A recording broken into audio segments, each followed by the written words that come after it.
All the words highlighted in red are explained at the end of the video. When we move out of the familiar here and now, we set in motion a series of events that, taken together, bring about changes at the very root of our being. There was a time in my life when everything was completely out of control.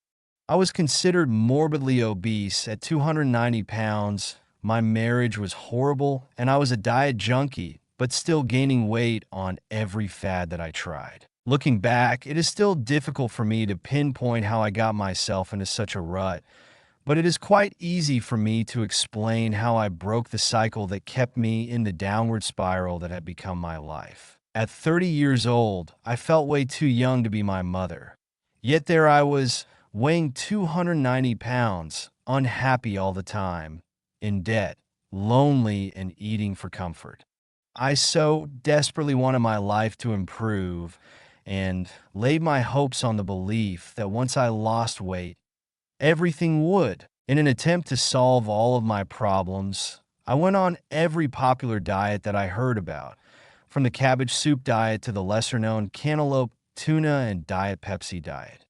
Each diet left me overweight and disillusioned, certainly not the outcome I desired. I resigned myself to the fact that I was destined to be fat, lacked any willpower, and would likely fail at any diet that I ever tried. One day in 1994, while opening the mail, I came upon an envelope without a return address. I opened it, read it, and discovered that my husband was having an affair. It was like being punched in the stomach, but the pain didn't go away. An argument ensued, and I rushed out the door, needing to get away, to get something to eat. I headed to the closest gas station to buy a candy bar, and there he was, the man who would facilitate my change in destiny.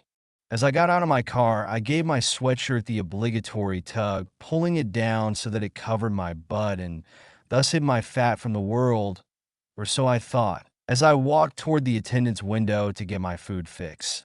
This man, leaning on the side of the building, drinking something out of a tattered brown paper bag and wearing clothing stained with soot and grime, loudly observed, "Girl, you got too much food in you." Not just a quiet observation, mind you, but very loud and heckling. Repeatedly and more loudly my tormentor kept up his chanting. Everyone, even the attendant behind the bulletproof glass window, was laughing at my fat and me. I took my candy bar and quickly retreated to my car as he got one last comment in. Damn, girl. I was beyond humiliated. Enough was enough. Too much food in me. I'll show him, I thought as I sped off, giving him a parting gesture as I spun my wheels like a bat out of hell. I quickly opened up my Mounds bar and sought solace. Strangely, comfort wasn't to be found that night.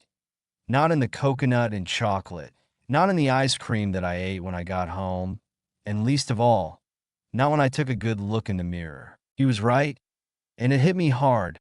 He hadn't meant to be cruel, but he was being honest and called it as he saw it. Sure, other people's comments could be construed as mean-spirited, but not this man's. He didn't make fun of me. He didn't call me fat. No, he simply stated the obvious. I had too much food in me. I took a long look at myself and at my life that night, and I realized what the problems really were. It wasn't my husband's fault that I had gotten overweight. It wasn't my parents' fault. It wasn't the teasing. It wasn't anything that anyone else did to me. It was every bite of food that went into my mouth that didn't belong there. From that day on, I quit thinking that simply losing weight would change me and improve my life. I realized that if I changed my actions, in time my life had no choice but to change.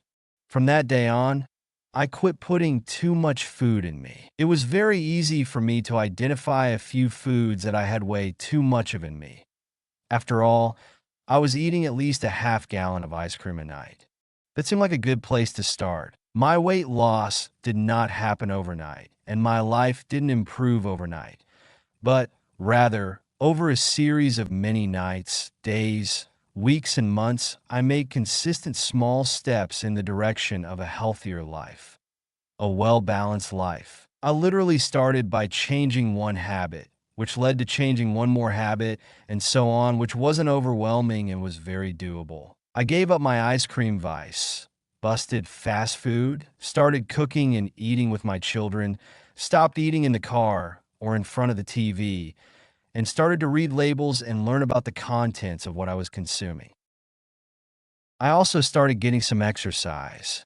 After I lost 15 or 20 pounds, I joined an aerobics class. After I lost about 50 pounds, I became comfortable and more confident in myself, and I started to work out more often. I began taking step classes and performing muscle strengthening exercises. I started walking around the park with my children and playing with them in the playground. Over the course of the next 15 months, I lost over 130 pounds, almost exactly 2 pounds per week, a healthy pace by all standards.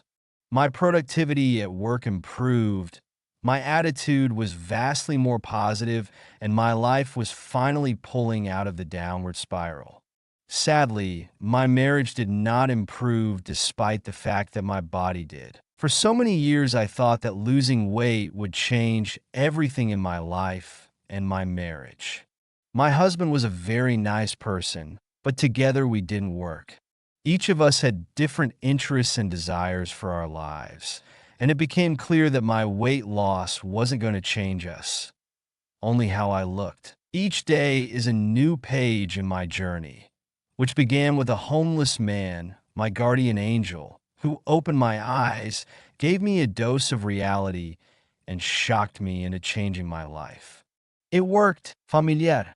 The word familiar means well-known or being aware of something. It is used to describe something or someone you know well or are not a stranger to. Main uses. Well-known refers to something you have seen or experienced before. Example: this place looks familiar. Knowledgeable about something indicates being aware of or having a good understanding of something. Example: are you familiar with this software? Out of control. Out of control means something is no longer manageable or cannot be controlled. It is used to describe chaotic situations, uncontrolled emotions, or events that spiral beyond limits. The fire is out of control. The fire cannot be contained. The kids are out of control. The kids are behaving wildly. Junkie. A junkie is someone who is addicted to something. Simple explanation. Drugs. A junkie is a person who uses harmful drugs and can't stop. Example: a junkie needs help to stop using drugs. Loving something a lot. Sometimes people use junkie to mean someone who loves something a lot, like games or sports. Example: he's a chocolate junkie. He loves chocolate so much. Envelope. The word envelope refers to a flat, usually rectangular or square, paper container used to enclose a letter or other document. It typically has a flap that can be sealed to secure the contents inside. Example: she put the letter in an envelope before mailing it. Tattered. The word tattered means something that is torn, worn out, or damaged, usually due to age or use. It often describes clothing, paper, or fabrics that have been badly torn or frayed. Example: he wore a tattered jacket that looked like it had been through many storms. Gesture. The word gesture refers to a movement of the body or limbs, especially the hands, to express an idea or feeling.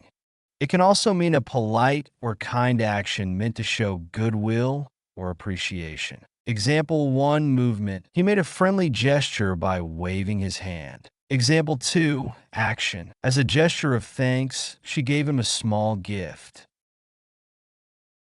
Overwhelming. The word overwhelming means something very strong or too much to handle. It can describe feelings, situations, or things that are very powerful or make you feel like it's hard to manage. Example 1. The crowd at the concert was overwhelming. There were so many people, it was hard to stay calm. Example 2. I felt overwhelming happiness when I saw my family. I was very, very happy, and it was a strong feeling. Thank you for watching. Party Popper, if you enjoyed this story and want to improve your English in a fun and effective way, don't forget to subscribe to our channel. Here, you'll find books, engaging stories to enhance your vocabulary and listening skills. Headphone everyday life topics to help you learn practical English. Sparkle's tips and resources to make your English learning journey enjoyable and productive. Hit the like button, share this video with friends, and let us know in the comments what kind of stories or topics you'd like to see next. Together, let's make learning English an exciting adventure. See you in the next video. Rocket Speech Balloon.